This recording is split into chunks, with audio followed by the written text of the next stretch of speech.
Hey, folks. We're on the next to last presentation as far as how World War I impacted the world, as far as what you need to know for IB's purposes. So, what we're going to look at today is the first half of this presentation. It deals with home fronts, like war bonds and other groups of people and how they were discriminated against. Um, and so we'll move forward from there. In the meantime, obviously one of the things you see a lot in World War One, because it's an era of total war, and we'll see more about that or hear more about that term in a little bit, is that everybody's involved. And you can see from these two posters that are here, the one on the left-hand side, this one is a Canadian poster. You can tell because it's got the maple leaf up top. And the eagle is a traditional German symbol. So here's this Canadian soldier. I don't know why the bird is smoking. I mean, maybe it was shot down or something. I don't know, but you can see that he's about to drive the bayonet home. But he's out there trying to encourage people to come and get involved. This British example, and you can see the classic, or the classic silhouette of St. Paul's Cathedral over here, and I guess this is supposed to be Big Ben, with a searchlight illuminating a Zeppelin here. But if you can't see it too easily, it is far better to face the bullets than to be killed at home by a bomb. Join the army at once and help to stop an air raid. I guess the army in this case would have been manning anti-aircraft guns shooting upwards and perhaps knocking down the Zeppelins or something. Of course, God save the king down at the bottom. Traditional British phrase, of course, now God save the queen. But, people were encouraged in a multiplicity of ways to go out and volunteer for the war. And these are two posters that show that.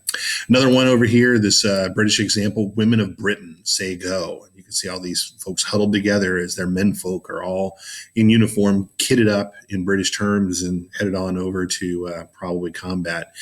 And not just to be completely left out. You can see this example here. I'm not even going to begin to try to pronounce this one. There is an English one that was used in England. They just simply, used the English version in England and the Welsh version over there. If you want to take a stab at it, I'm not going to tell you you're wrong because I have no idea what it's supposed to sound like in its native language. But by and large, sorry, it's been a long day. They were trying to get everybody they could in uniform because there was obviously a need as the meat grinder in France and Belgium and elsewhere continued. Over in the United States, even a dog enlists. Why not you? So here you have a dog that's got first aid supplies. It would be sent out and trained to go out in no man's land, look for somebody who's wounded, perhaps bring them some bandages, maybe some water or something else. But dogs are still used in combat today to help sniff out things like IEDs and other things. But here's an example from World War I. One of the most classic examples of a World War I U.S. poster, destroy this mad brute. You can't see it really clearly. The type of helmet this German supposed ape is coming or is wearing, this is called a Pickelhaube. I had one in the back of my room until recently, as you may recall. On the very top of it, it says militarism, which again, if you're militaristic, you're bloodthirsty and you're horrible. And you can see that over here on this European shore, it's devastation and all the buildings are wrecked. And you can see that, America is written here very faintly. The club says culture on it, and it's all bloody and, everything else. And here he's carrying off this half-dressed woman. And yes, she's half-dressed. It's kind of like, ooh, scandalous. But if you want to prevent this from happening on American shores, the obvious way to prevent that is to enlist in the U.S. Army. And so you would have seen this also getting posted around. Probably the Boy Scouts were utilized to basically get the message out on a weekly basis, much like they were in World War II, to get the different posters up in different windows, especially in high traffic areas where people would see it. Well, okay, I got to move myself around on this one. In Britain, this particular poster talks about Britain's honor more than anything else. This is supposed to be a facsimile of the treaty that guaranteed Belgium's neutrality. And you can see down here, these are the signatures and seals of the representatives of the six powers to this scrap of paper, which was a German thing. They said, I can't believe you're making so much over this scrap of paper. Well, in this case, it says down below, the Germans have broken their pledged word and devastated Belgium. Help to keep your country's honor bright by restoring Belgium her liberty. Enlist today.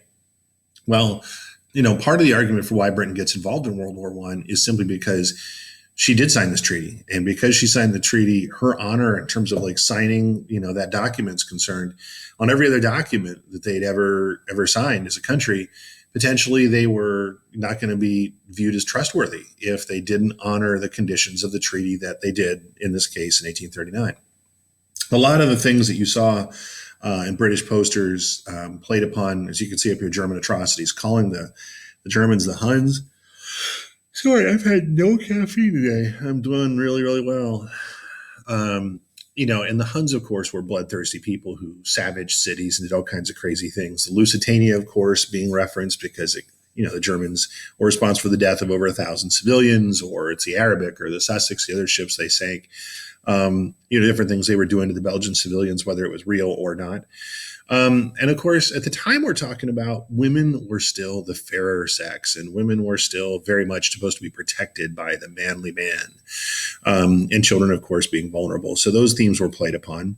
Of course, Britain had a proud military history, and they said, let's continue that, whether it was Nelson with the Navy or referencing earlier battles or their colonies or conquests.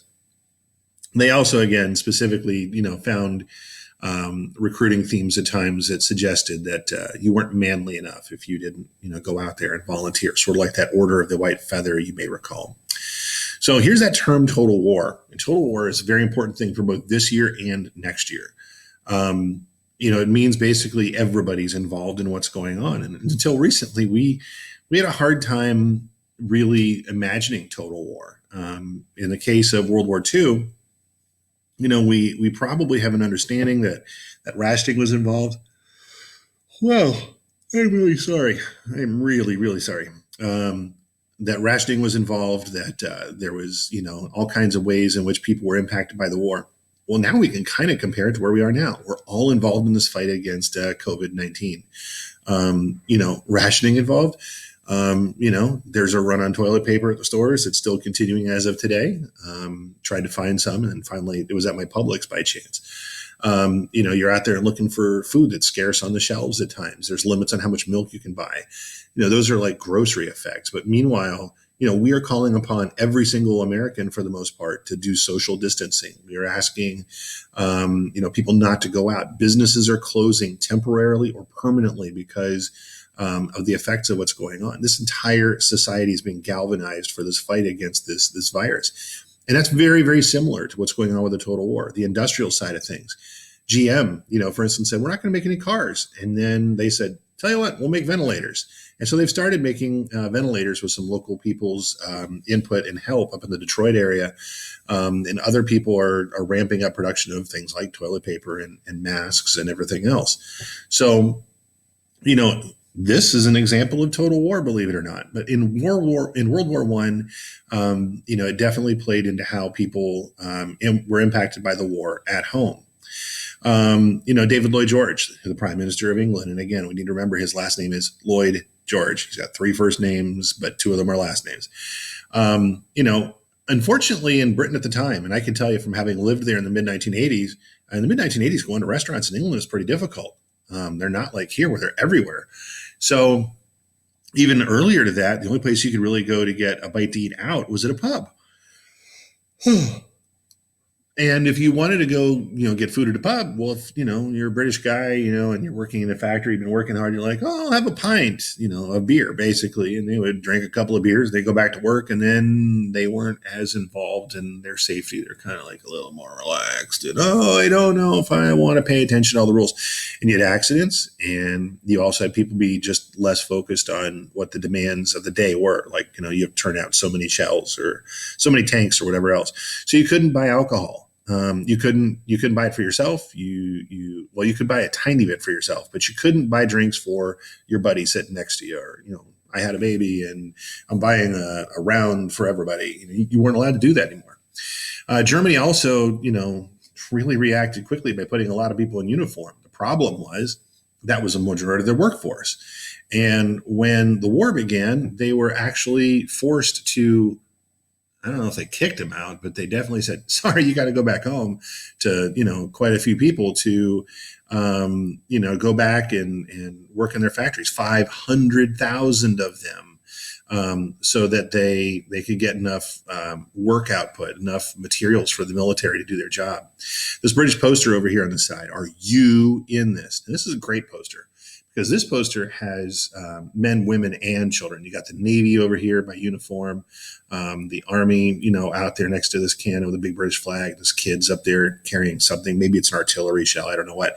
This woman's a nurse. This woman is involved in some sort of, maybe she's making bread or maybe she's industrial. I can't tell. This guy's working hard, but this guy right here is not very involved. He is not in this. And that's who this is theoretically aimed at. Is that guy who's like, oh, what are you doing for the war effort? Nothing? Well, it's about time you did.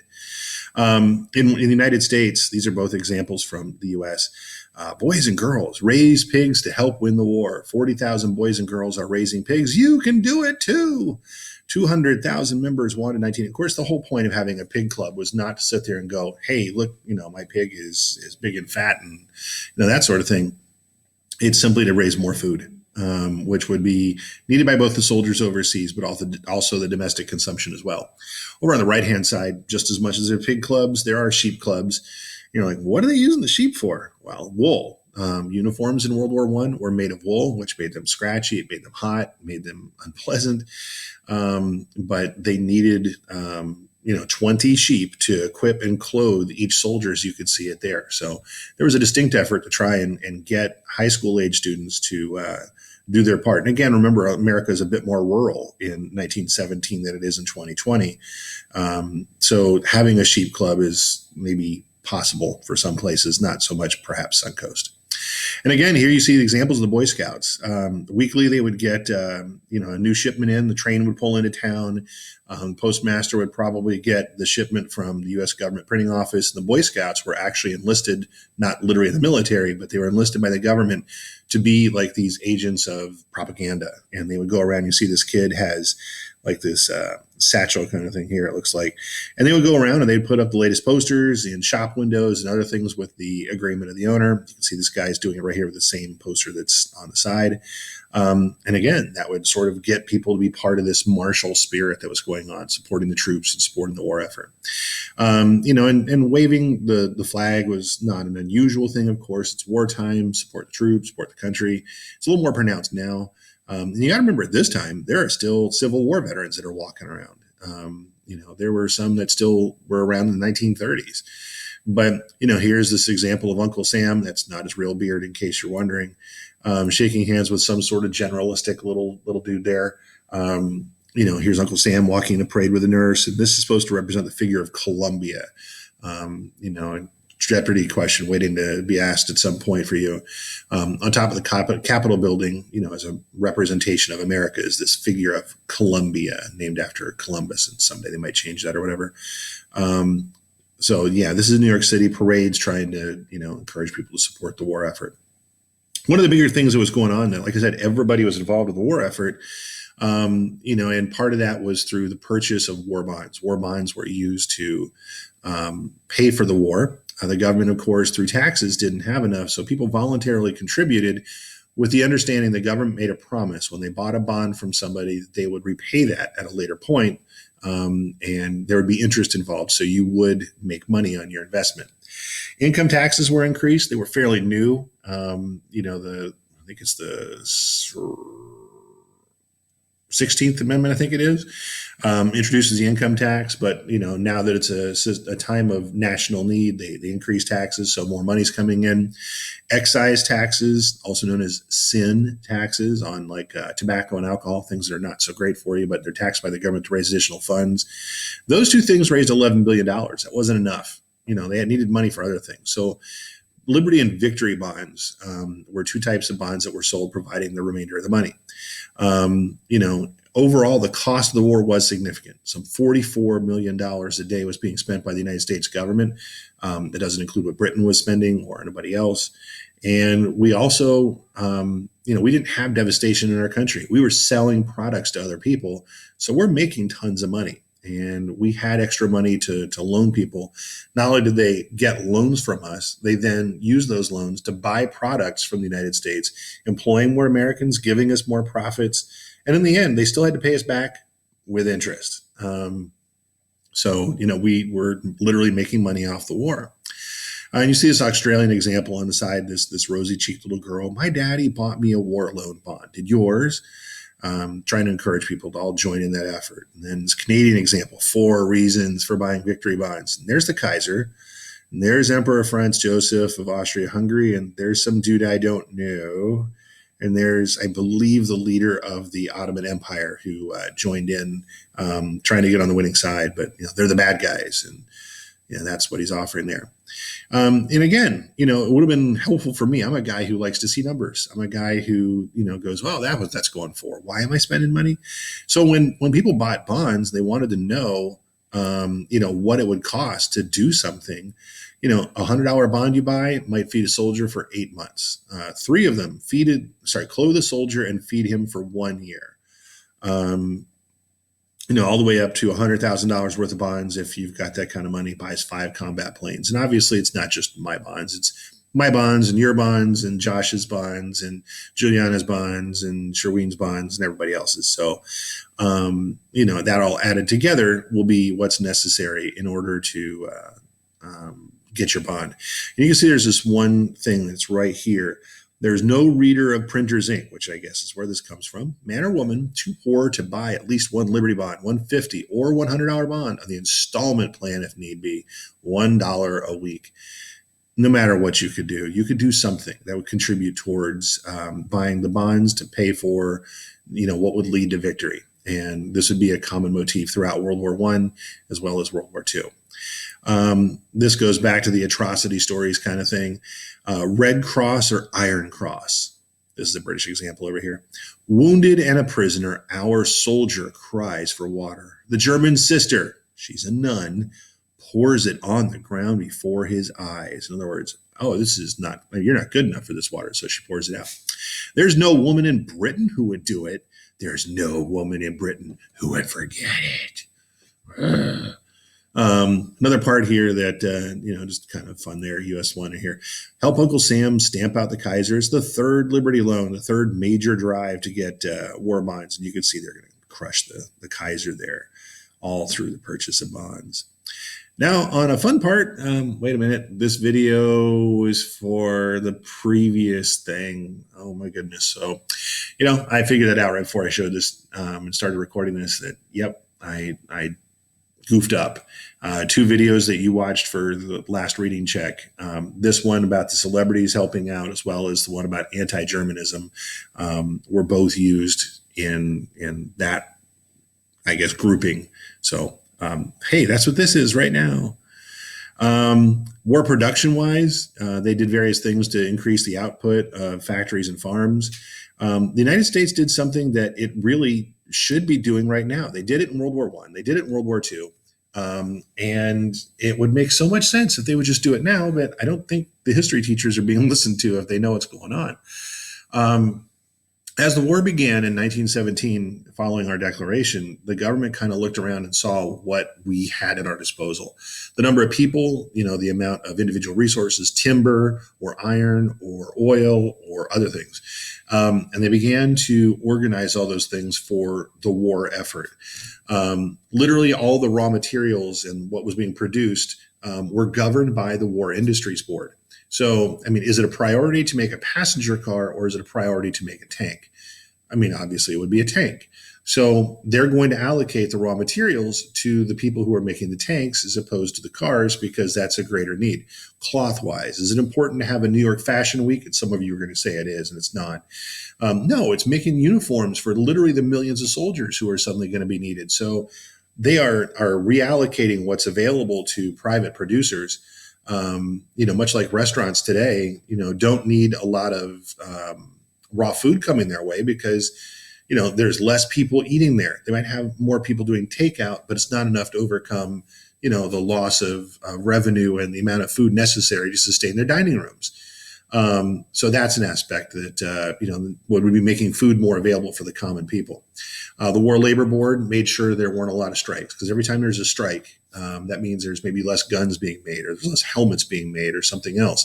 And they did what they could to make sure labor was happy and to make sure the management was happy, so that again, maximum production could be reached.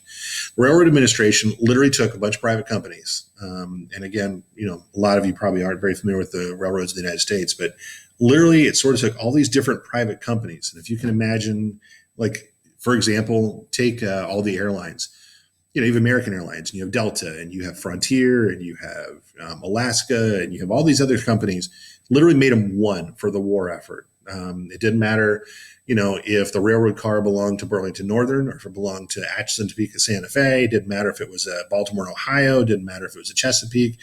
They pulled whatever was behind them. They worked all together, and they said, as long as the war is going on, we're going to make sure that the materials, the products, the end results, the troops get moved around.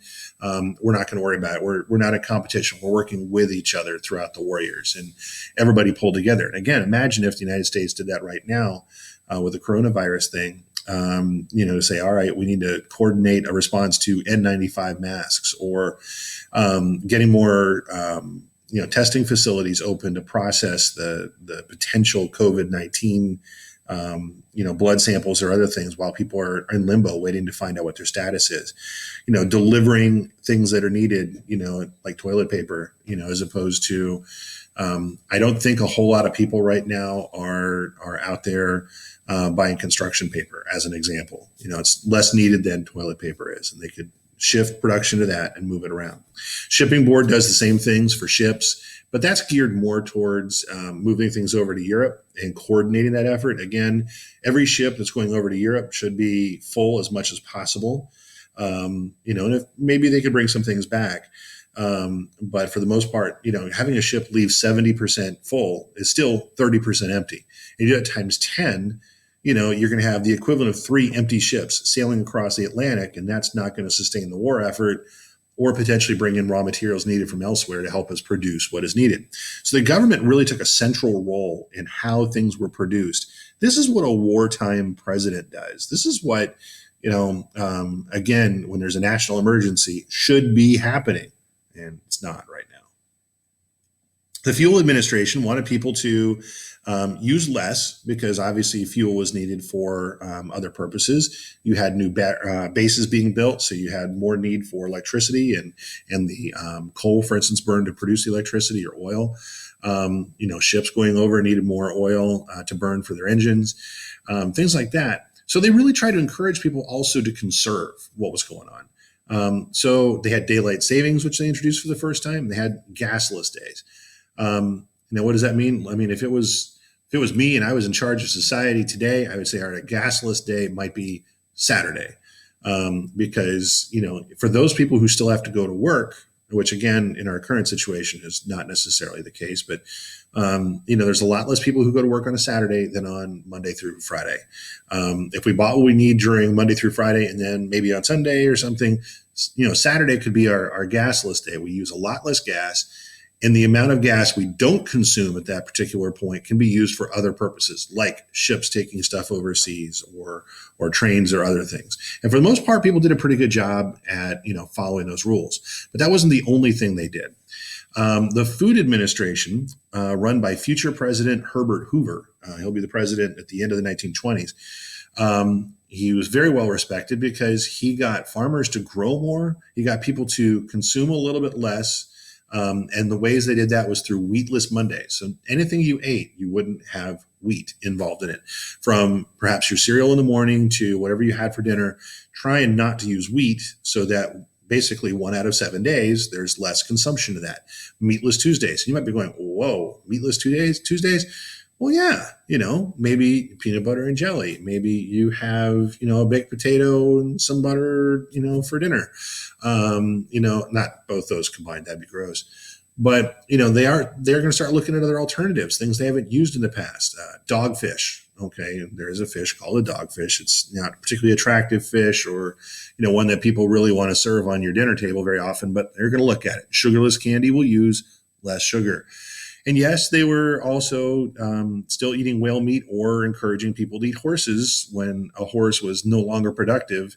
They would send it to the butcher, much like they would, a cow or a pig, and people would be eating that for the duration. So, because of all this, a process called Hooverizing, the government was able to export a large number of different kinds of foods, which were mostly consumed by the people of Britain and France, but also used to support our troops overseas. And here you see an example. We didn't have as bad a situation as other people did. So here's what we are supposed to be doing per month: 2 pounds of sugar per person. And you're going, if I had to eat 2 pounds of sugar, I don't know if I could do that. Well, think about it. Like in my case, how much sugar is in Mountain Dew, followed by that Take 5 candy bar I had today for a snack because I was out and about. Total amount of sugar, even in the spaghetti sauce that I make from scratch, there's sugar involved. 2 pounds a month per person versus in France, and this is voluntary. It's not even required in this case. Other things were. Sugar in France required for a month, you get 1 pound, 1 ounce, whereas in Italy, you got 11 ounces of sugar in a month. And again, you'd be surprised how much sugar goes into things that you eat. But this is what we held ourselves to. So there'd be more that would be available for others. Okay, that's the end of this one. I'm going to make this part forward, the second part. So if you have any questions, let me know. But in the meantime,